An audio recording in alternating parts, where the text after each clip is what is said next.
Hey Cougar fans, Carter Gledhill back with another Coaches Weekly with head football coach Andy Lambert after their first win of the season in style at home, 45-7 over Finlandia University. Coach, has to feel good to pick up the first win of the season, but that offensive production that we saw last Saturday really just seemed like they were going from the get-go.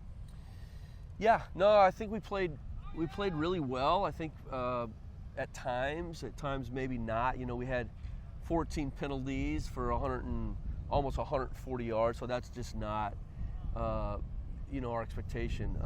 It was a game that we had better physical ability, and that's been rare for us over the last year.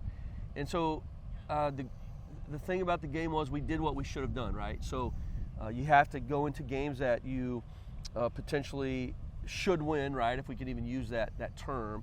And you've got to do what we did. And I thought it was, as big a step as it was the first week to compete against Chicago and fight to the end, it was as big a step and maybe bigger to play Finlandia and compete at the level and then have the outcome that we did. And so that's the outcome that we would have anticipated, and we're just glad that ended up working out that way. So I'd say overall it was a really good day for the program, and I couldn't be happier for the players in having, been able to produce the kind of points, and of course the defense played fantastic as well. Well, I was just going to get to the defense, but I want to stay on offense for one more second. Deandre Daniels, 131 total yards on the day. He also had a touchdown, two touchdowns, I should say, as well. We saw him destroy some of the secondary for Finlandia with the stiff arm. Mm-hmm. When you have that ability not just to be able to hand it off to Deandre, but also be able to drop it down in the pass game and the screen. We saw what happened on the screen in the second half. How do you describe that kind of talent that a player has, but also how do you design a scheme to kind of go around that player's ability? Well, the first is easy. He's a man among boys, right, in that game, and he has just exquisite kind of genetic ability, speed, size, strength, naturally. And so, that is what it is. So the second question is a little harder, right? So how then do we create these kind of scenarios where we can get him the ball in different scenarios other than just hand it to him downhill, right? So, I mean, the two big runs were, I think, right up the gut, so to speak, on an inside zone play. So that's part of it. But no, just creatively thinking about that position. So it's our F position, right? And as we draw stuff up that is going to be different each week, that's almost the first question that we ask is, okay, where can we move him, or what can we do that looks like we're going to do this with F, and then we do something different at that position. So if you have any ideas, we'd take all anybody's ideas to try to get him the ball more in as diverse kind of ways as we can. Well, now let's go over to that defense that you talked about. This defense has some sort of energy about them, that tenacious energy. 5 tackles for a loss, multiple sacks, and we saw Trevon Thomas as well, another double-digit day for him.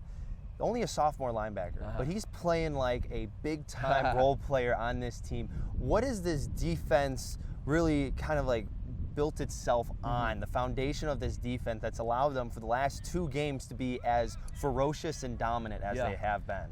That's really good. I'm glad that you noticed, right? Or I'm glad that there can be that sense from the press box or whatever, because that would be our aim, right? That we're playing with an energy that is, almost palpable to use that term. So let me just say something about Trevon Thomas. He is the kind of epitome of the we call them our kind of guys, right? Our kind of dudes who are going to come to the program. They're going to go to class and do really well academically. They're going to be socially just generous and gentle and kind and create a lot of community and family, and then they're going to be fierce on the field. And he's one of those who meets all 3 of those criteria. And I couldn't be happier for anybody on our team having the kind of success that he's had the first 2 games. I mean, he's, most of our recruits would have met him, and we would take them to his room, on their visits here. And so he's just the kind of guy that we love to have in the program, and who's going to make a real difference for us not just in the future, but for the rest of this season. And the defense, right, so our system is, we moved to a three-man front. I've been in a three-man front since like 2000 on the teams that I've coached.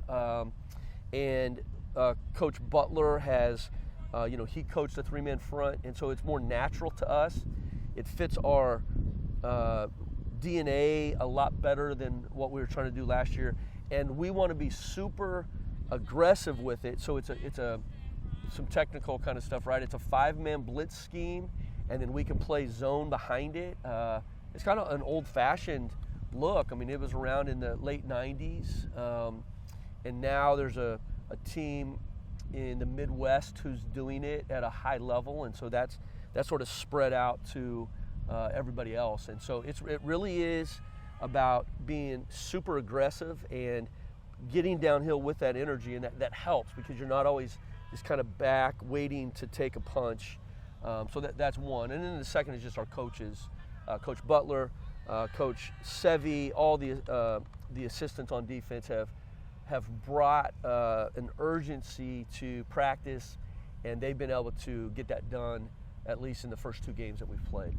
We should also mention defensive-wise, Charles Kirtley with the scoop and score. Yeah. That was a pretty sick play as well. But, last not forgotten, though, is the special teams. Mm-hmm. One player in particular, Ryan Auer. Yeah. He got Conference Special Teams Player of the Week. Fantastic. Hey, congrats. Even better, yeah. he got D3Football.com right. Special Teams Player of the Week. Had the 45-yard field goal to start the game and then went 6 for 6 on extra points.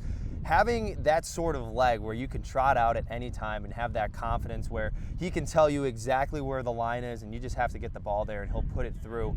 To have that kind of recognition now early in the season, what does that do, I should say, for a player like Ryan, but also for the rest of the team being able to have that guy?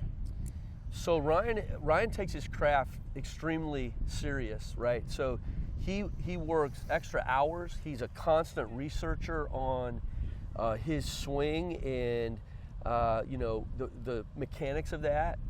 So it's not like an accident, right? And it's not like he's just come in and there were some struggles on and off last year and that kind of thing. I think we got most, at least, of our protection issues figured out. So that helps too, that he's confident that we're going to protect it. He's got a great snapper.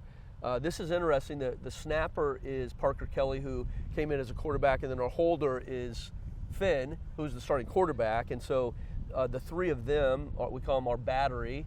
That's a good baseball. Is that a good baseball term? They do a great job. So I think that's part of it. But Ryan wants to be great, and he excels in the classroom. And we had our first scrimmage inter squad.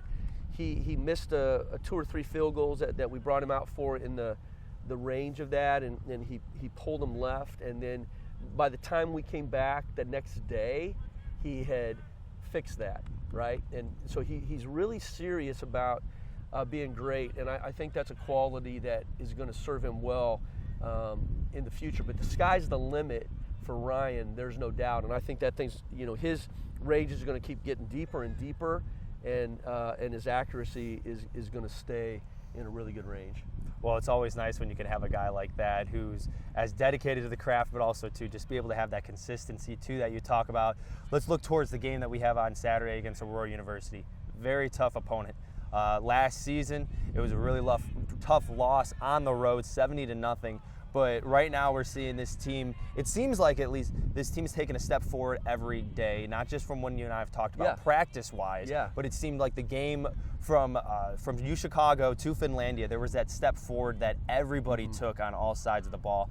You're going to be facing a very, very tough opponent in Aurora this weekend. What's going to be that next step this team needs to take in order to compete with the Spartans? Yeah. Well, that's a great question. And it's probably multi-layered, right? Yeah. I wish it was simple, but we one of the aims for our season that we don't talk about much is that when there's 6 minutes left in the game, throughout the course of this season, are we going to be in that, right? And we may be way ahead at times, or we may not be within reach, but that's really an aim for us. So I think the step is just like how do we stay in the mix, right? And can we fight if things are going really good, which they certainly could go really good for us, or they're not going to go so well. Aurora they're a fantastically talented team, and they're playing with that talent. They're older, right? So juniors and seniors, experienced offensive line, an experienced defense coming back. And so that's, can we just fight like crazy and get in a spot where we're within reach, right? And if that's the way that it's going to go down. So that's one. The other is, will we come out swinging, right? Are we going to come out punching and not just kind of sitting back taking shots?